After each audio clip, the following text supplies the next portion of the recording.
do not throw this punch out in the middle of the ring. The uppercut is thrown in close quarters. And how it's thrown is when a guy is ducking his head or staying low, you bend your front knee, as Greg is doing, drop down and keep your back straight and pick him up. All right, show a good right, a left uppercut. And it sets the right uppercut. The right uppercut, you turn into it. And keep your left hand, goes right up by your face, so you won't be caught with a left hook yourself. And these are what you call close punches. All right, it's sure to get up, up. And you pick a man up. Shifting your weight, up out the front, pull into the back leg. Pull to the back leg, pull to the front.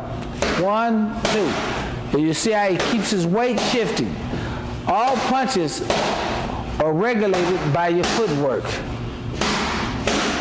And this is about as perfect as you can get of throwing a good inside uppercut. And the reason why we say don't throw this punch in the middle of the ring is because if you miss, you will leave yourself open to be countered.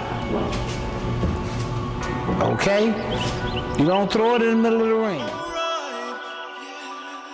Yeah, I fell in love with the process.